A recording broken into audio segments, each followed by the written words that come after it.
Hello, everybody. Welcome to Kiki and Kibitz. It's me, Mary, and I'm coming to you on this manic Monday, November 3rd, with 90 Day Fiancé, Happily Ever After, the season finale, season 9, episode 18. Love is actually complicated. Now, we are at the end of the tunnel, okay? The light is right there, but the only thing that is in our way is a five-part tell all. Yeah. Okay. So let's hop right into this. So, first of all, we're going to start off with Brandon and Julia. Now, as for my grade, I almost forgot to give my grade for this episode. I will give this particular episode a D minus. Okay. And for this season, a D for dry. You guys know how I feel about the season. Dry as fuck. So we start off with Brandon and Julia has been annoying as fuck all season long. All you hear is about what Julia wants, what Julia needs. Julia wants to do this, she wants to do that, she wants to do this. She couldn't give two shits about what Brandon's wants and needs and desires are. It has been J for Julia this whole season, and she is annoying. So, like, to start off with, she wants to sell Brandon's bike because guess what? They're having money issues because of the European trip that she insisted on taking.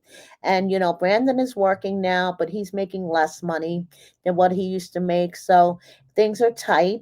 And, Julia wasn't able to sell her apartment. Of course, conveniently, she didn't sell her apartment. But she was so willing to sell Brandon's bike. And Brandon's like, sell one of my kidneys instead, please. So this is just another sign of her selfishness and that she couldn't give a flying shit about what Brandon feels or thinks. So she's almost 5 months pregnant. And if you're wondering if they told his parents yet, well, according to the storyline on TV, the answer is no.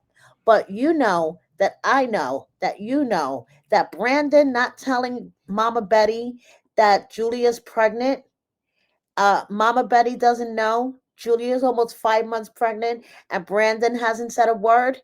Yeah, okay. This is what I have to say to that. Bullshit detected. Take precautions. And Julia didn't call her mother immediately to tell her the good news. So neither of their parents know that Julia's pregnant and she's almost 5 months pregnant. Bullshit level DEFCON 5. Thank you once again, Catherine, for buying me this wonderful gift. It comes in so handy, especially with fucking 90 Day Fiancé. So basically, their storyline is ending with Julia's insisting that she does not want Betty to know about her pregnancy. Okay, you guys, because Betty is micromanaging already and she's, helicopter trying to tell her what to do, the usual blah blah blah blah blah. Okay. They went to go meet with some friends of theirs to ask them if they would be godparents, but Brandon's mom still doesn't know that Julia's pregnant. You know what I'm reaching for, right? Oh, come on now. That ain't even bullshit. That's horse shit. We're really supposed to believe this? Like, seriously, these are the times that I feel like 90 Day Production, Sharp Entertainment, TLC, whoever the fuck, really thinks that the audience watching 90 Day Fiancé are a bunch of morons. Okay? Because literally they shit on our intelligence every week. And it's becoming really fucking annoying. Okay? So, blah, blah, blah. They ask the friends to be godparents. The friends are so happy. But then they're like, you really need to tell Betty about the pregnancy. Like, you're 5 months pregnant. She's going to figure out what the timeline. And Julia, of course, is insisting that she has a high risk pregnancy, and Betty is just going to make it even more high risk. And no, no, no, no, no. Okay, so this segment has been brought to you by the letter J for Julia, because she's the only one that matters apparently in this relationship. So now, at the preview of the tell all that they show next week, first of all, it doesn't even look like Julia's pregnant. Okay, and she's supposed to be, you know, a decent amount of months at the tell all. Doesn't even look like she's pregnant. And it looks like from the preview that they dropped the bomb on Ron and Betty, who are there remotely, and tell them that Julia's pregnant. And all I have to say, if you really believe that that was the first time they learned about their first grandchild, Warning, warning, bullshit alert. so moving on. For some more bullshit, the Florida Three. If I never see these six people on my TV again, I will be one fucking happy person, okay? Have you ever heard of Smurfs? Yeah, they were doing Smurfs over a campfire. At least that's what Yara calls them, okay? Somehow she took a combination of Smurfs and Schmores and combined them into Smurfs. So the Florida Three, which are now down to the Florida Two, okay, because Lauren and Alex left. They were like, I'm out of here. I'm sick of the fakeness. I'm sick of the bullshit. I'm out of here. So now we're down to Yara and Jovi and Andre and Libby. And basically, all they're doing is arguing over the campfire. Okay, because Andre was like, oh, too bad those morons left. They could have been here enjoying the campfire. And Jovi was like, you guys are kind of shit stirrers. And before you know, a whole argument breaks out, okay, while they're trying to make schmorfs. And I just tune out because it's just like wah wah wah wah wah and wah wah wah wah wah and wah wah wah wah wah until Yara said to Andre, "What is wrong with you? Are you sniffing glue?" And then I almost hit the fucking floor, okay, because that was funny as fuck. Yara came out with the one-liners during this argument that I was fucking dying. She called Andre a fucking animal. She was like, "Are you sniffing glue? What is wrong with you? Why are you acting like he?" She roasted the shit out of him, and I was here for it because when Yara wants to be funny, Yara could be funny as fuck, okay, without meaning to, but she could be funny as fuck, and this was one of those times. So of course, Andre and Elizabeth couldn't deal with the shit that they stirred, so they got up and left. And before they left, Elizabeth called Yara a bitch in, I guess, Russian, but it's not the nice bitch, like, hey bitch. It's like the mean bitch, like bitch. So yeah, okay. So basically Elizabeth and Andre leave, and this is how this wonderful Lake Placid trip with the Florida Three. Now it's down to just one couple. I will be very happy not to see any of them on my screen ever again. Okay. So, speaking of another couple that I would be happy to never see on my screen again, Darcy and Georgie. So we pick up from where we left off last week, where Georgie is trying to explain Darcy what's in his heart. And of course, Darcy won't shut the fuck up long enough to let him talk. She kept interrupting him with her dramatics, and Georgie is trying to explain how the trip home to Bulgaria set off his biological clock. And now he realizes that he wants to have children.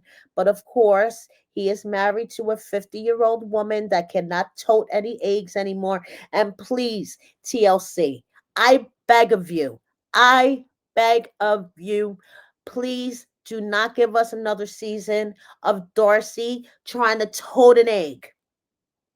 Okay? She is 51. She is not toting any eggs. Let's not have another Angela. I could tote the egg. I just need an egg. Season with Darcy. Please. Do I have to get down on my knees and beg you? Please. Okay, so I digress. So basically, Georgie realized that his biological clock was ticking and he wants to have children, but you know, Darcy's 50, 51. She's not having any biological kids. They could adopt. Hey, he wants to have children. Why not adopt? But of course, Darcy won't shut the fuck up long enough for him to really express what's going on. And at one point, she like jumps up, she's covering her ears. Usual drama queen Darcy, and he is just basically like, just shut up and let me talk. But of course, Darcy, being the dramatic drama queen that she is, jumped up and said, I'm a strong woman. I could handle this on my own. You could walk away. You could leave me. It's fine. I'm strong. I don't need a man in my life. And Georgie's trying to hug her and stroke her face and say, but I love you. And it's like, I don't need a man. I'm leaving. And she walks out. Darcy, Darcy, Darcy, Darcy. I don't even know what to say anymore. I'm just so happy that we're finally at the season finale. There's a five-part tell-all, but hey, the tell-all, depending, it could be entertaining or it could be Chinese water torture. But I mean, the season in particular, with Darcy just not shutting the fuck up. Every time Georgie tried to talk to her, she would interrupt him with her fucking hysterics, her dramatics, and just didn't shut the fuck up. Like, oh my goodness. Okay, so Darcy and Georgie did not leave off on a good foot. Next week, when they showed the preview of the tell-all, uh, lots of drama. Of course, Stacy and Florian are on stage. Stacy's like, "Oh, tell them what he said the day after you got married, Darcy." She took the spoon from Elizabeth and she's stirring the pot. Her and Elizabeth share the spoon. They pass it back and forth. Okay. So she took the spoon and she's stirring the pot. So, yeah. Did I mention how much I'm happy the season is over? Okay. So now we have Gino. Okay. So, first of all, he's making himself liverwurst, cheese, and crackers. I know this is liverwurst. Okay, even though I messaged Gino to ask him, and he didn't know if it was liverwurst or not. I know liverwurst when I see it. Okay, so he's eating liverwurst, cheese, and crackers because since he doesn't have a woman anymore, it's been a lot of processed foods and frozen dinners and blocks of cheese and shit like that. And I'm just like, okay. So he decides that he's going to set up a dating profile. He asks ChatGPT would help with pointers for his dating profile. He pulls up a Microsoft Word document on his computer and he starts typing out his dating profile. Then he was like, I need to find a profile picture. And he's looking at all these throwback pictures of him when he had hair and when he was skinny and tan. So as he's looking at all these pictures, going down memory lane, he gets a phone call from everybody's favorite uncle, Uncle Marco. And Uncle Marco's like, "Hey, Gino, have you seen the internet? Somebody text me. Jasmine posted something. It looks like she had the baby or something." So Gino, looks at his phone and I don't know if he went to the 90-day fiance page because I'm assuming that Jasmine would have blocked him on Instagram. And he sees, that famous post of Jasmine and Matt when baby Matilda was first born and they were introducing her to the world. And he's like, wow, I guess she had the baby. The baby's here, blah, blah, blah. And Uncle Marco's like, "Don't worry, you'll have one of your own one day. It's okay, Gino." So Gino's just like, "Okay, the baby's here." So now he decides that he is going to a fancy men's suit store to get himself some fancy clothes because he's going to go out on some dates and he's going to look his best. So first, he brought a bunch of shirts in and he's like, "Hi, I have some shirts that I need the button on the bottom to be replaced. They're all missing the very last button on the bottom. My pants are too big. I look like MC Hammer, so maybe we could alter these pants. And then I need some snazzy new clothes, because I'm gonna start dating again." And then he starts trauma dumping on the salesman. Okay, so the guy's bending over backwards, you're putting on all these suit jackets on Gino and this and that, and listening to Gino go on how his relationship, his marriage to Jasmine was a fraud, how she just used him for a green card and blah blah blah. So, like I said, he basically trauma dumped on this poor salesman who doesn't get paid enough to have Gino trauma dump on him. Okay, so, and then at the end, Gino, who said that he wants to spend money like Richard Gere and George Clooney. No, I'm sorry. He wants to look like Richard Gere and George Clooney, so he's willing to spend money to look like that. The jacket that he had on was $1,000. He was like, "Oh, I guess this is out of my budget. I guess everything in this store may be out of my budget." But thank you so much for listening to me talk to you about Jasmine and tell you about my fraudulent marriage. Thanks for the free therapy session, buddy. He didn't say that. I'm saying that. But that's basically what happened there. Okay. Chino got a free therapy session, a little confidence ego boost by wearing a fancy schmancy jacket, that made him look halfway decent. The salesman was a sympathetic ear. And the poor dude wasted his time and didn't even make a sale. So we see at the tell all, by the way, this is the same format as the season with Michael and Angela. They're all going to be in a house for a few days. So we see on the preview of the tell all that Gino and Jasmine actually sit and have a conversation. And Matt's in the house too. Yeah, Matt's in the house. And they're having a conversation in the backyard or whatever. And Jasmine is telling Gino that she's never loved anybody the way she loves him, and that she never wanted the relationship with Matt. And Matt's like standing behind them listening to the whole conversation. So, yeah, we shall see what happens at the tell all, but we know what's going on in real life right now. Okay, Gino and Jasmine just filed for divorce, and Jasmine takes her turn every other day to drag him to the dirt on social media. So, so much for loving him, never loving a man like she loved him. Okay, so now we're going to close out with Jasmine. So she gets to meet her mother in law and her sister in law, who recently just found out about her and just found out that she had a baby. Okay. But yeah, you know how Matt's mom is very religious, he says, and everything to her is God, God, God. Well, just to kind of like soften the blow, he told a little like white lie to his mom that they were engaged, and he dropped the bomb on Jasmine right before they were about to show up. And Jasmine was like, "Are you kidding me? Why did you lie to your mom like that? Your mom doesn't know that I'm still married. You told her that we're engaged. Like, Matt, are you kidding me?" So, mom and sister come over. They fall in love with Maddie like they should. They fall in love with Coco like they should.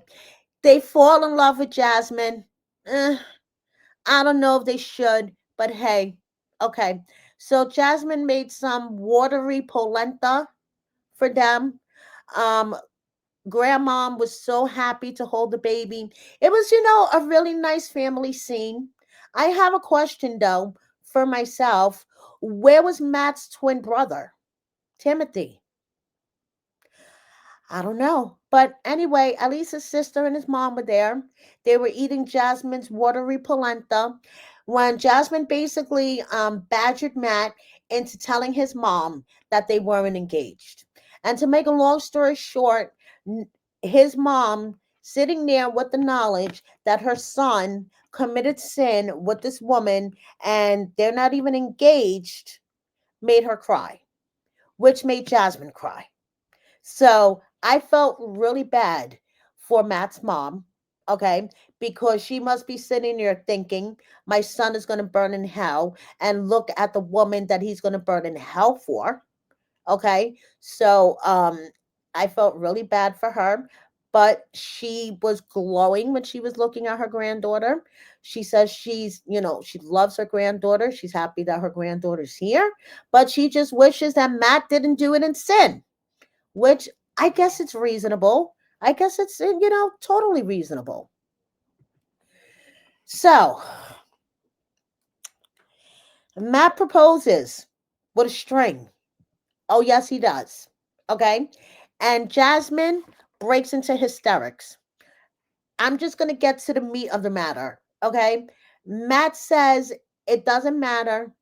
I love you. I want to be with you. I'm not rushing into a marriage with you.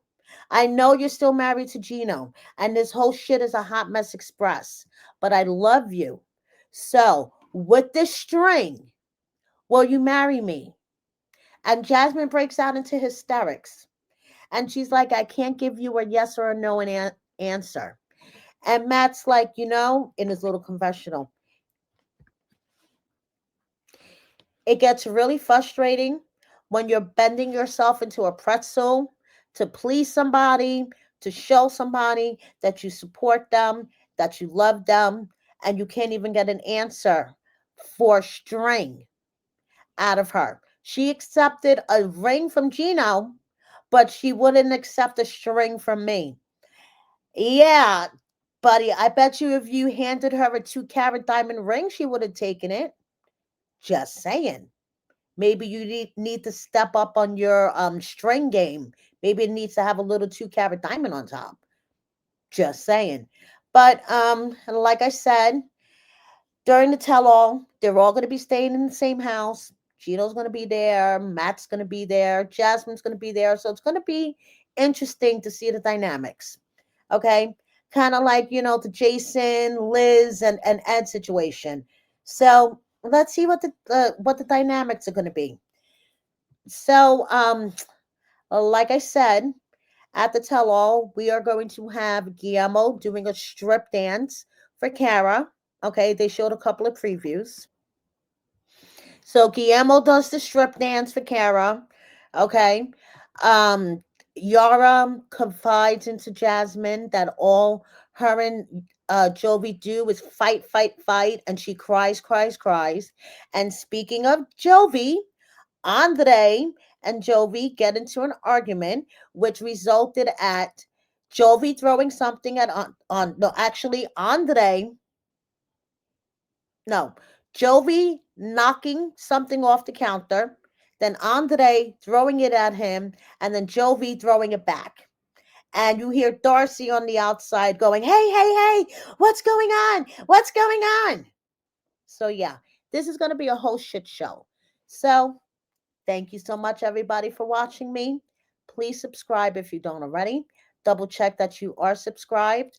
Please share my video with a friend or 10. Comment, like. Please consider joining my membership. And with the holidays right around the corner, check out my merchandise. Thank you so much and have a great night. Bye, everybody.